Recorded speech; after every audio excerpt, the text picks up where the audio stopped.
Di situ disebutkannya Nabi SAW katanya di situ. Yang nulis itu ulama ahli qiraat dari Suriah. Nabi katanya kalau sholat itu bacaan Fatihahnya lagunya jaharkah. Gimana bunyi jaharkah itu? Kita dengarkan qori kita. Saya nggak pandai.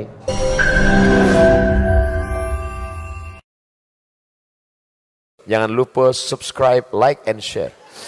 Kata Nabi kalau minta surga Jannatul Firdaus. Tapi nggak semua orang pede minta Firdaus. Ada juga yang nggak sepede dia.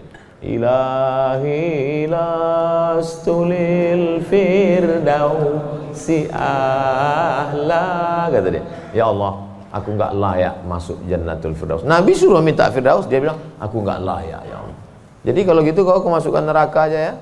Wala aqwa 'alan naril jahimi. Kalau gitu kau nggak layak masuk Firdaus, kalau gitu masuk neraka aja. Aku nggak kuat ya Allah. Loh. Terus kamu mau kemana? Ya kalau bisa janganlah sampai masuk neraka. Ya udah, ente masuk aja surga. Dirayu Allah itu, dirayu. Ini banyak orang sekarang maksa. Wa adkhilnal jannata. Gimana ente bentak-bentak Allah? Kata malaikat, ini ku sentil masuk ke tanah lapis ketujuh. Allah tuh dirayu, minta kepada Allah. Ada dulu saya baca buku Tarannum. Tarannum itu kalau baca Quran kan ada lagunya, Bayati, Soba, Sika, Nahawan, Jaharka, Ras. Katanya di buku itu saya ketemu di Bandar Seri Begawan. Saya sebetulnya mau cerita bahwa saya ini bukan cuma masuk hutan aja. Pernah juga saya ke Brunei. Di situ disebutkannya Nabi SAW katanya di situ. Yang nulis itu ulama ahli qiraat dari Suriah. Nabi katanya kalau sholat itu bacaan Fatihahnya lagunya jaharkah. Gimana bunyi jaharkah itu? Kita dengarkan qori kita. Saya nggak pandai. Bayati, Soba, Sika, Nahawan, jaharkah. Dengarkan baik-baik, rekam, share. Kasih.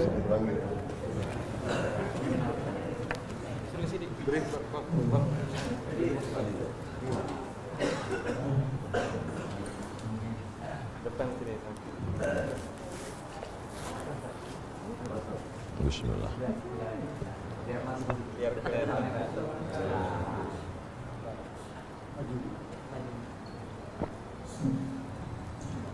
أعوذ بالله من الشيطان الرجيم. بسم الله الرحمن الرحيم. الحمد لله رب العالمين. الرحمن الرحيم. مالك يوم إياك نعبد وإياك نستعين. اهدنا الصراط المستقيم. صراط الذين أنعمت عليهم غير المغضوب عليهم ولا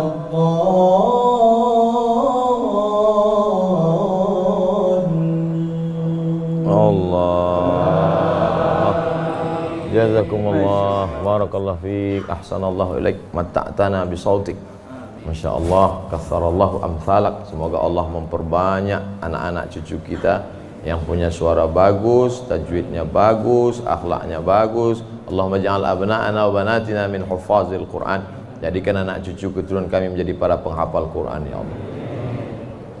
Begitulah lantunan yang dibaca oleh Nabi Muhammad SAW. Jangan heran kenapa makmumnya tahan, ayatnya panjang. Ini baca ayat bentak-bentak. Alhamdulillah Rabbil Alamin.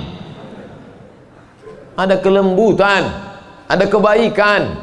Hati ini suka yang lembut-lembut, sebagaimana mata suka yang lembut-lembut. Laqad zayyana as-samaa'a ad-dunya bizinatinil kawakib. Kami hiasi langit-langit itu dengan bintang gemintang. Zayyana, kami hiasi. Bizinati, zinati, dengan perhiasan. Kalau mata suka dengan yang indah, bintang gemintang, maka telinga juga suka dengan suara yang lemah lembut. Maka dicari imam itu, ini khusus imam subuh ini aja atau tiap subuh? Kadang-kadang hadir, alhamdulillah. Anak-anak kita dilatih, ditahfiz Quran. Untuk apa? Kita ada pilihan. Ini mau kita pilih imam yang baik, kita pilih khatib yang baik, kita pilih masjid yang baik, atau kita biarkan saja agama ini mengalir. Harus ada usaha dan ikhtiar dari kita. Sehingga kalau sudah ikhtiar tidak juga terjadi, itu sudah di luar kuasa kita. Berarti ada skenario yang lebih indah, yaitu kuasa Allah. Tapi sebelum ikhtiar, belum apa-apa, kenapa masjid kita kosong? Udahlah, itu udah kehendak Allah. Udah. Itu salah kita.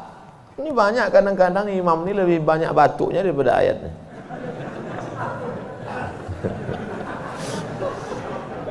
Tapi nggak bisa kita salahkan imamnya. Kenapa nggak diganti imam yang lain? Kenapa itu dari dulu yang maju? Pak Ustadz, kalau nggak ada bapak itu, nggak ada sholat berjamaah di masjid ini. Dialah yang dari dulu. Sejak bapak kita, dia jadi imam sampai ke kita. Bukan berarti dia nggak mau digantikan. Memang nggak ada yang siap menggantikan. Mau jadi pejabat, banyak yang siap. Belum mati pejabat aslinya disantet. Banyak yang siap menggantikan. Menjadi pengusaha-pengusaha, bisnismen, banyak yang menggantikan. Deputi-deputi siap menduduki. Tapi innallaha la yaqbidul ilma intiza'an. Allah kalau mencabut ilmu itu tidak mencabut seperti pohon kayu yang dicabut dengan akarnya. Tidak. Bagaimana Allah mencabut ilmu? Biqabdil ulama. Ketika ulama dicabut, maka meninggal dunia ulama, habis. Sampai saya di Mesir silaturahim ke rumah Profesor Dr. Mahmud Said Mamduh. Kitabnya saya lihat 1 meter. Buku saya yang selama ini saya ceramah, itu dalam buku saya 37 masalah populer, 444 halaman. Saya udah merasa besar, saya tengok bukunya 1 meter. Terasa saya sebesar kutil. Ana minen Abdul Somad. Dari mana? Min Indonesia. Ta'arif Syekh Jundan katanya. Jundan? Saya perasaan nggak pernah Jundan. Rupanya yang dia maksud adalah Habib Jindan. Kakeknya Habib Novel bin Jindan. Musnid kata dia. Musnid artinya sanad dia banyak, ahli sanad, kitab-kitab sanad, sanad mazhab Syafi'i, sanad aqidah Asy'ari, sanad sampai kepada ulama Syafi'iyah.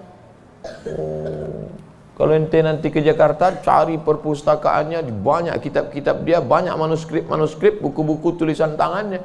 Setelah beliau meninggal dunia, hilang setengah sanad yang tidak diturunkan. Karena mereka dulu memberikan sanad itu bukan asal sembarangan. Dia lihat bagaimana akhlaknya, baca kitabnya, tawaduknya, jauh daripada sum'ah, jauh daripada riya. Bukan sekedar mengumpulkan ijazah, ketemu nih ijazah. Laisal ilmu bikasratir riwayah. Orang banyak ilmu itu bukan yang banyak meriwayatkan haddatsana fulan wa qala fulan haddatsani fulan akhbarani fulan. Bukan. Tapi orang yang dengan banyak ilmu datang takutnya kepada Allah Subhanahu wa ta'ala. Kalau semakin dengar pengajian makin takut pada Allah, teruskan. Kalau makin banyak zikir makin takut pada Allah, teruskan. Tapi kalau makin banyak ngaji hanya makin petantang, petenteng, sok jago, sok hebat. Gunanya untuk mendebat ulama, membodohi orang. Lam yajid irfal jannah. Tak mencium bau surga. Man talaba ilman mimma yubtagha bihi wajhullah. Siapa yang mencari ilmu yang semestinya untuk mencari ridha Allah, tapi justru dia pakai untuk mendebat ulama, dia pakai untuk menyalahkan orang, dia pakai untuk membodohi orang, lam yajid irfal jannah, tidak mencium bau surga. Padahal bau surga sudah tercium dari jarak 500.000 tahun perjalanan cahaya. Dia jangankan masuk surga, cium baunya aja enggak. Auzubillah. Insyaallah kita semua mencari ilmu untuk mencari ridha Allah Subhanahu wa taala. Supaya kita bisa memilah dan memilih mana hak, mana hoax. Sekarang banyak orang tak bisa membedakan mana hak, mana hoax, mana hoax, mana hak. Allah suruh, udah habis waktu. Padahal saya masih ada 15 menit lagi. Rupanya itu artinya terbit matahari. Hebatnya masjid kita, asal terbit matahari langsung dia kasih bunyi, terbit matahari. Saat terbit matahari itu bulat, bulat kan? Matahari itu bulat gini. Oh, terbit matahari. Begitu terbit matahari, datang setan menghampiri. Ini matahari bulat, datang setan menghampiri. Makanya waktu ini, waktu terbit matahari ini disebut dengan waktu qarnai syaitan. Qarn, tanduk. Qarnai, dua tanduk. Syaitan, dua tanduk setan. Zu punya, Zulqarnain yang punya dua tanduk.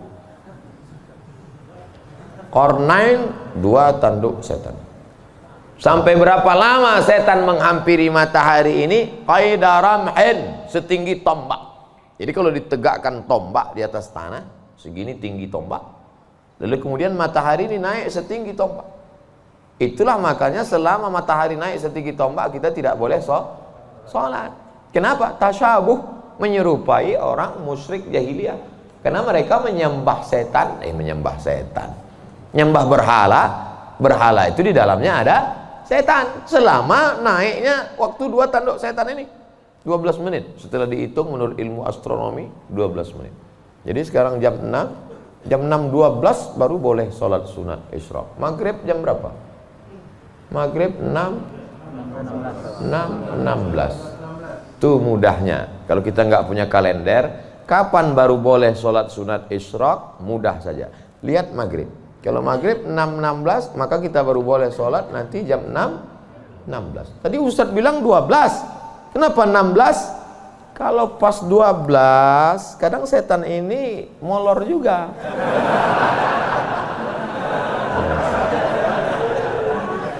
Dia enggak pas jam 12 itu langsung cabut, enggak.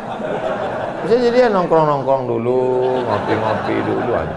Itu maka dilewatkan, digenapkan, jadi kadang makanya Ustadz kadang sebenarnya waktu dua tanduk setan ini 12. Tapi supaya mudah ngingat atau lebih ihtiyat, lebih hati-hati, maka kita genapkan jadi 15. Itu maka 6.16. Semua ada dalilnya. Lewat 6.16 baru sholat sunat. Usolli sunnatal isyraq raka'ataini lillahi ta'ala. Tapi kata guru saya sholat duha Pak Ustadz. Kalau cukup 3 syarat namanya isyraq. Kalau nggak cukup 3 syarat namanya duha. 3 syarat itu apa? Sholat subuh berjamaah. Setelah sholat subuh berjamaah, duduk berzikir, nggak keluar masjid sampai terbit matahari. Kalau cukup 3 syarat, sholat dia, namanya sholat sunat isyraq. Habis sholat subuh, pulang ke rumah, masak sarapan. Pas mau kerja, 6.30 sholat sunat. Sholat sunat apa namanya? Duha. Karena nggak cukup 3 syarat. Nggak usah kelahi gara-gara itu. Allahu Akbar. Isyraq apa duha ya? Enggak sah. Karena niat itu sebelum takbir atau dalam takbir. Ada orang niatnya sebelum takbir, dia niat dulu Allahu Akbar. Tapi ada niatnya di dalam takbir. Allahu Akbar. Itu kalau siapa yang takbirnya panjang, itu berarti dia berniatnya di dalam takbir. Tapi apa Imam Masjidil Haram takbirnya pendek. Allahu Akbar. Yang belakang itu yang panjang. Allahu Akbar. Imam itu takbirnya pendek karena dalam mazhab Hambali niatnya bukan dalam takbir tapi sebelum takbir. Mazhab Syafi'i niatnya dalam takbir. Saya kalau takbir panjang. Allahu Akbar. Karena saya masang niat dalam takbir. Jamaah niatnya sebelum takbir apa dalam takbir? Dalam takbir. Sah. Sebelum takbir sah. Yang enggak sah itu setelah takbir. Ujuk-ujuk masuk masjid, Allahu Akbar. Ini duha atau syaitan? Enggak sah. Innamal a'malu binniyat. Jadi yang kita bahas ini kebanyakan adalah amal-amalan yang sifatnya ikhtiari, pilihan. Yang bisa kita pilih. Adapun yang nggak bisa kita pilih, gimana mau kita bahas? Kalau kita tidak bisa memilih, yang bisa kita lakukan hanya sabar.